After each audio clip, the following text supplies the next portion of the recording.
Voilà, on est le 9 décembre, donc aujourd'hui c'est la journée de passage au banc pour la deuxième fois.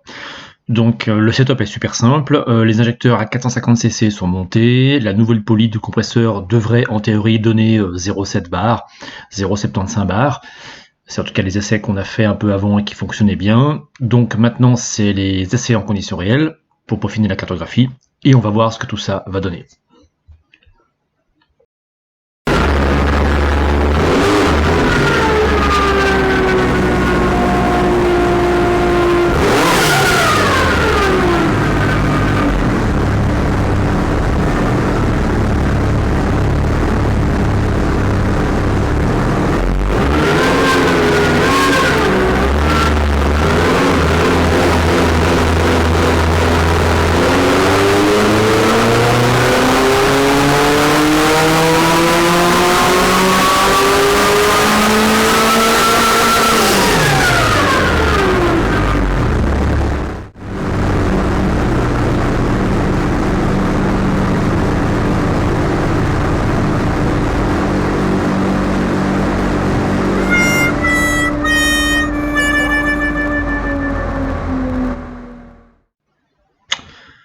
Ouais, bon voilà.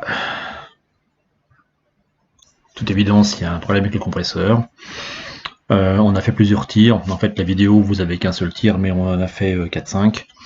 Et il y a quelque chose de très bizarre qui se passe, c'est que le compresseur refuse d'aller au-delà de 0,35 bar de boost. Alors que, en fait, on est passé d'une poulie de 89 mm à 69 mm de diamètre, ou 62, je me souviens plus.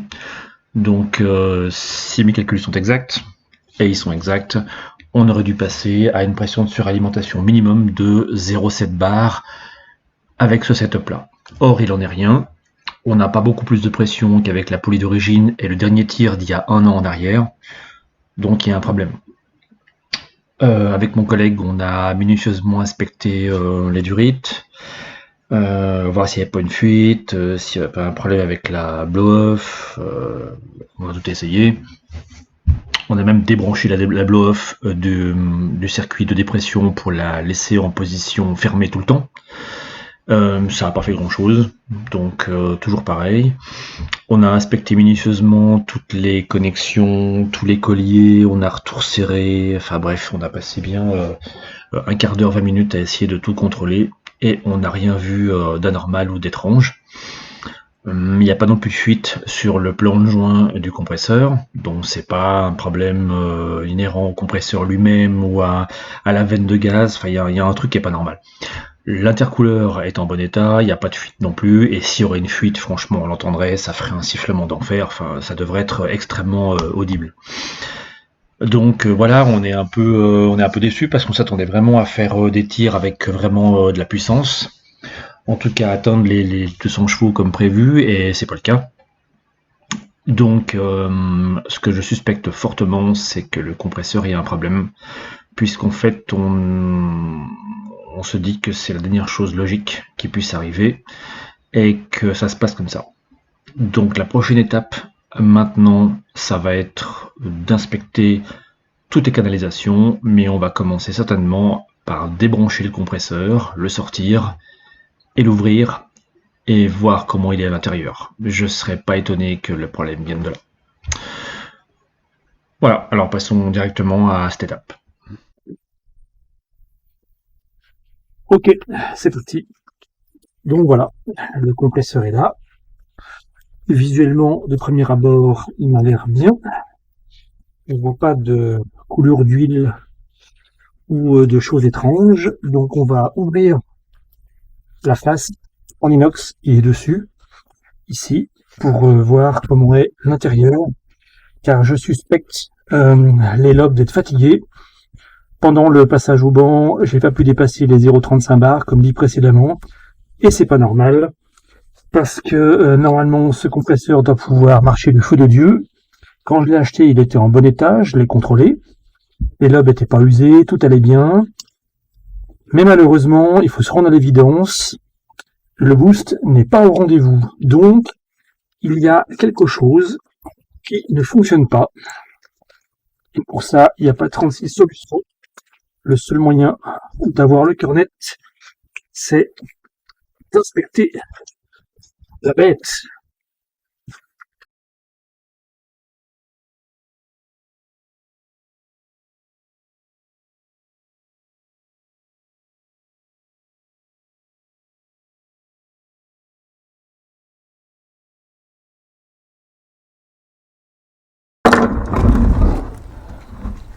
Un, deux, trois. Tadam!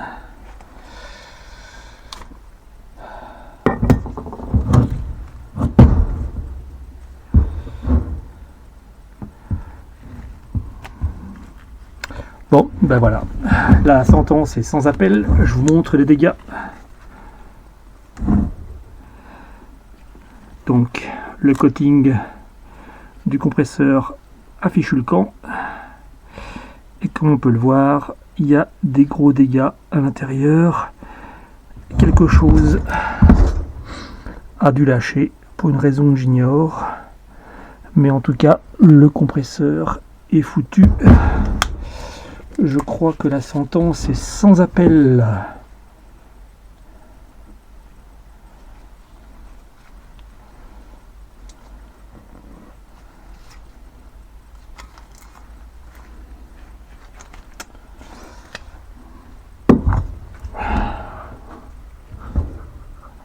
Voilà, je vous montre les dégâts. Qu'on voit bien le coating qui est bien attaqué. On peut le sentir à la main. Il y a au moins un demi-millimètre de différence entre la partie qui est avec le revêtement, le coating, et le partie qui n'en a plus. Donc ceci explique cela. Et comme on peut le voir, les dégâts sont assez conséquents. Alors ce qui est étonnant, c'est que je pense que le coating a été vaporisé, absorbé par le moteur, et pour une raison que j'ignore, j'ai pas senti de différence de comportement, que sais-je. Donc peut-être que ce coating en téflon a simplement été absorbé et recraché par le moteur, mais en tout cas voilà, c'est foutu. Alors c'est bien dommage parce que ce compresseur n'était pas très compliqué à mettre en œuvre. Alors c'est pas grave, le bon point c'est que la tête avec la poulie se démonte et je peux la mettre sur un autre compresseur. L'avantage c'est que j'ai juste à acheter un autre compresseur comme ça, mettre la tête dessus, remonter le flange et tout remettre en place. Ma théorie c'est que, à mon avis, la destruction des lobes, en fait elle vient d'ici. Je pense qu'il y a quelque chose, peut-être une partie de la soudure qui a été faite à l'intérieur, peut-être qui a dû tomber dans le compresseur, et puis cette soudure en fait elle est partie dans les lobes, ce petit morceau de soudure, elle a tout détruit. Donc ma tâche maintenant ça va être déjà de améliorer grandement l'état des soudures dans le tuyau pour plus qu'il y ait d'aspérité, faire en sorte que là ça soit un peu moins abrupt de chaque côté et m'assurer ensuite qu'il n'y ait pas de dégâts possibles ultérieurs avec le nouveau compresseur. Et bien voilà, cher petit Eaton M45, tu auras bien vécu. D'ailleurs on peut l'entendre, hein. On peut entendre qu'il se passe des bruits étranges.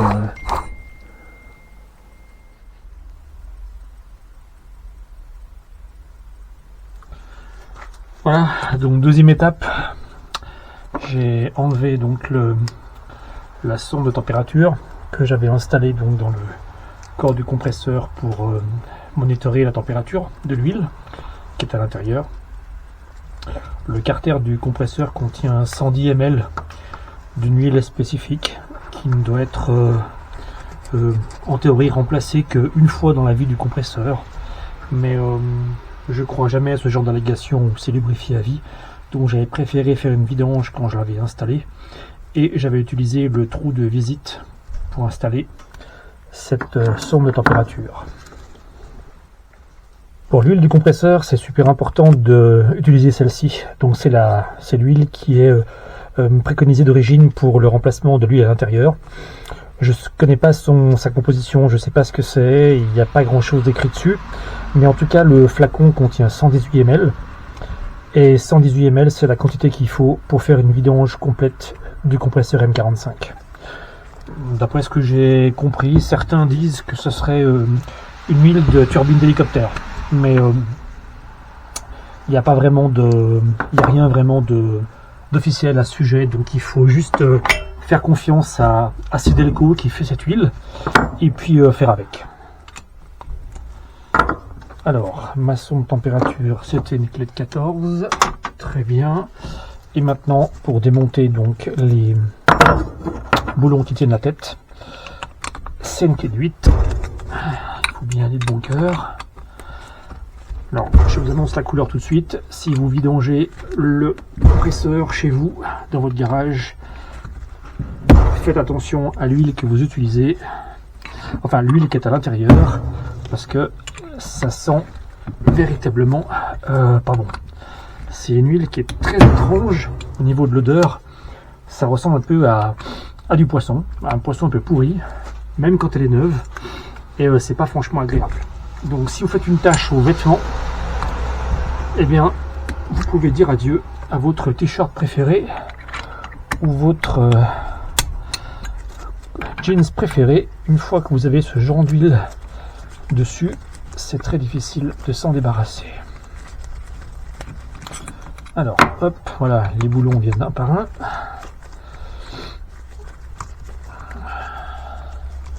J'ai vu sur internet que certains utilisent des huiles hydrauliques pour remplacer l'huile de compresseur, ou même des huiles de boîte, genre huile de pont 80W90.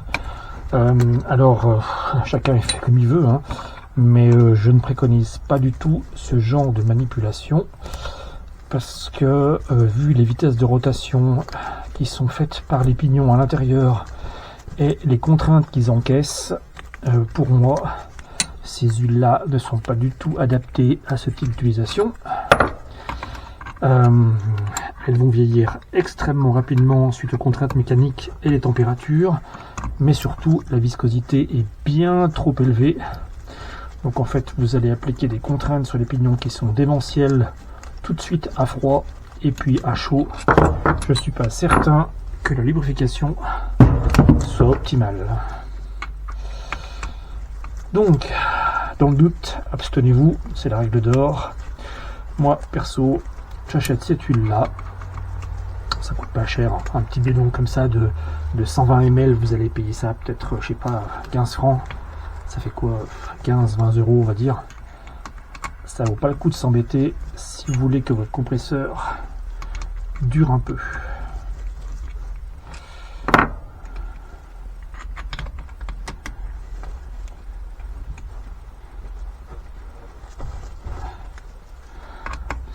Ah, cette odeur, c'est vraiment pas bon. Ça sent vraiment pas bon. Je vous conseille fortement de ne pas faire ça dans votre cuisine ou chez vous et dans un garage bien ventilé. Parce que même l'huile de boîte à côté, ça sent meilleur.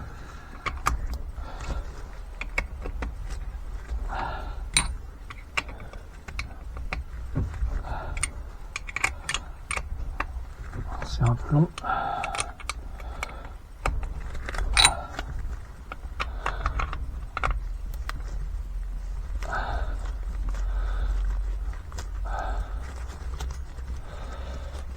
Voilà, on y arrive gentiment.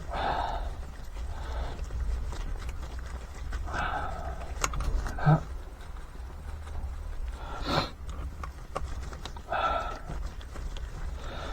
L'odeur est vraiment infecte. C'est vraiment infernal. Hop. Et enfin le dernier.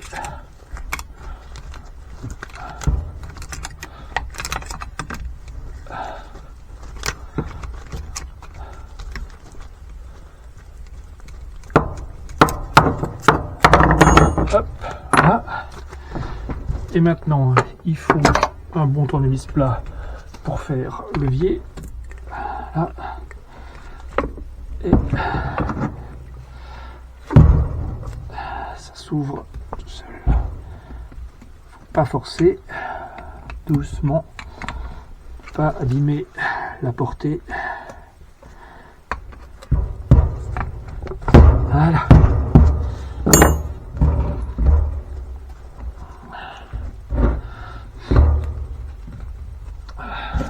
Ok. Alors, on va mettre ça là-dessus. Voilà. Et là, on a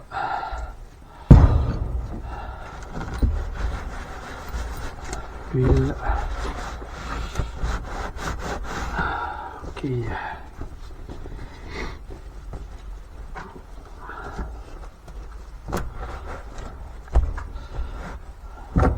Ça, c'est la tête du compresseur, comme vous pouvez voir avec la poulie qui est devant. D'accord? Donc, la tête de compresseur, c'est très simple. En fait, vous avez 3 doigts qui sont ici et qui viennent se mettre dans les 3 doigts ici de la pignonnerie. Et cet accouplement, il est fait avec une pièce ici qui peut s'enlever, qui est un peu comme un flecteur en plastique et qui en fait permet d'encaisser les accélérations brutales avec un léger accouplement souple, mais c'est vraiment très symbolique. D'accord? Souvent, cette pièce, dans les compresseurs qui sont vieux ou qui sont bien usés ou qui ont été bien sollicités, cette pièce, elle est bien usée. Et du coup, quand vous tournez la poulie à la main, vous sentez une sorte de claquement. C'est les doigts en fait qui tapent à l'intérieur des logements. Donc vous remplacez cette pièce, c'est du nylon, c'est du plastique. C'est extrêmement résistant et ça coûte rien. C'est à remplacer systématiquement quand vous faites un service sur un compresseur de ce type. Si on regarde maintenant donc l'état de la pignonnerie, et ben ça m'a l'air pas mal du tout. La pignonnerie n'a pas souffert, tout est nickel. Il n'y a pas de traces bizarres, pas de limaille. Ça m'a l'air en très bon état, donc l'huile a fait le job. Et de ce côté-là, pas de dégâts. Donc c'est vraiment à l'intérieur des lobes que là il y a eu du mal et que les dégâts sont les plus violents. On va sortir les lobes donc du compresseur. Donc pour ça c'est assez simple, il faut sortir voilà, le tout.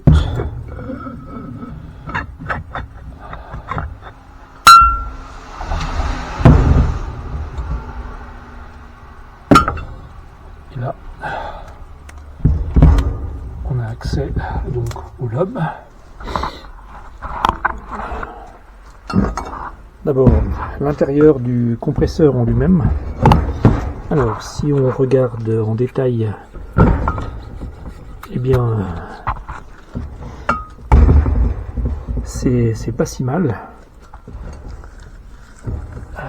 Ouais, si, il y a quand même un peu des traces d'usure.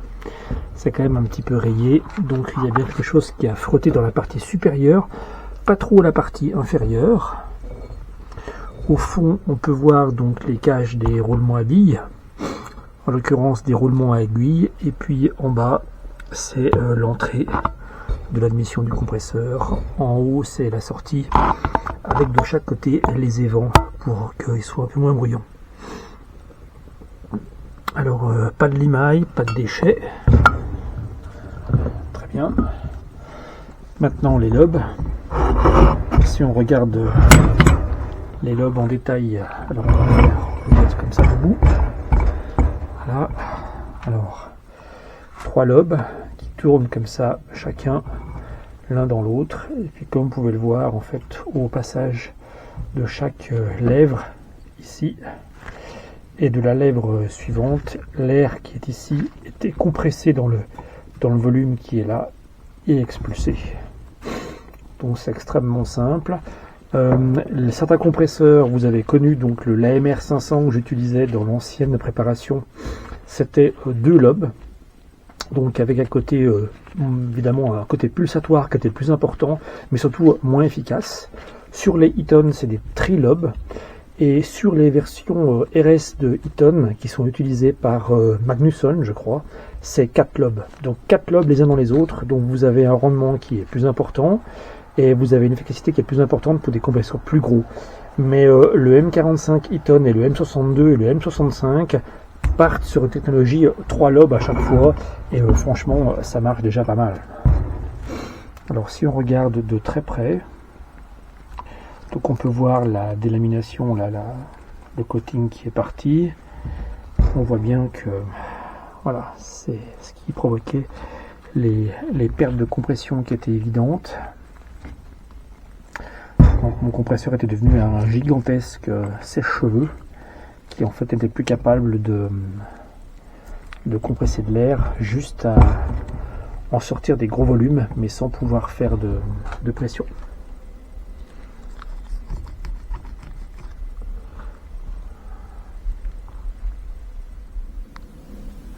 Nouvelle étape sur la préparation du nouveau compresseur.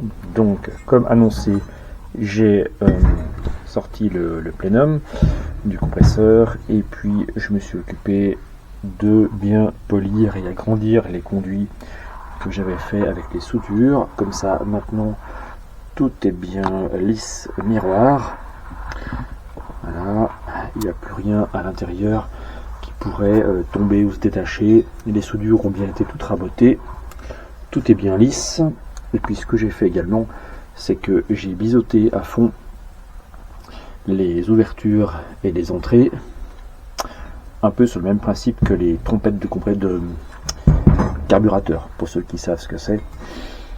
Donc l'idée c'était pas d'avoir en fait un angle qui soit vif, mais de bien arrondir à fond pour que l'air qui se comporte comme un fluide puisse bien sortir et bien rentrer avec le moins de perte de charge possible. Voilà, donc tout est bien poli miroir. J'ai volontairement pas fait brillant, c'est juste poncer correctement pour enlever toutes les aspérités. Mais c'est pas une surface où on peut se voir à l'intérieur. Voilà.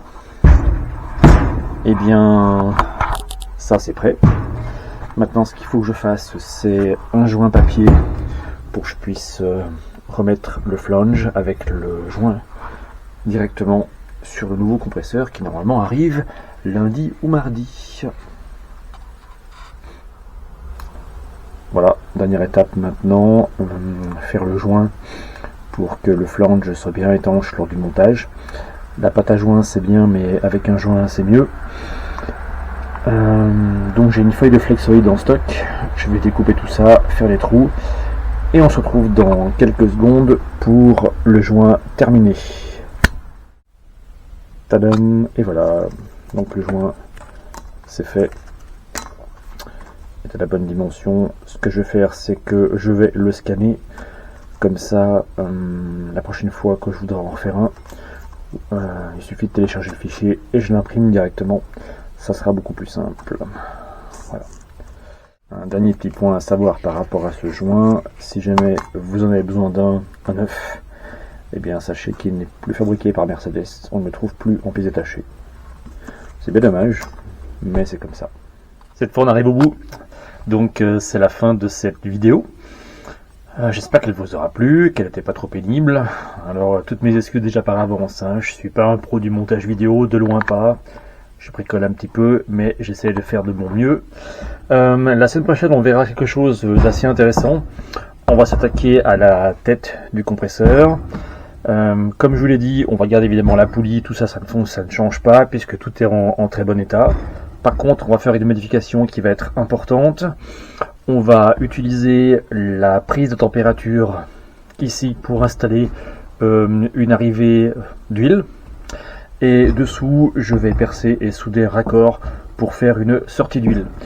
Vous l'avez compris, l'idée c'est de créer un circuit de refroidissement de l'huile, de lubrification qui est à l'intérieur, puisque avec le fonctionnement et le fait que j'accélère grandement la vitesse de rotation du compresseur, ça va chauffer un peu plus, et en fait l'huile est extrêmement importante pour assurer la lubrification des roulements qui se trouvent en fait avec une main c'est pas simple, qui se trouve dans la tête de la poulie. Donc prochaine étape, semaine prochaine, on modifie la tête du compresseur, je reçois le nouveau compresseur et on remonte le tout. Sur ce, à la prochaine et à bientôt.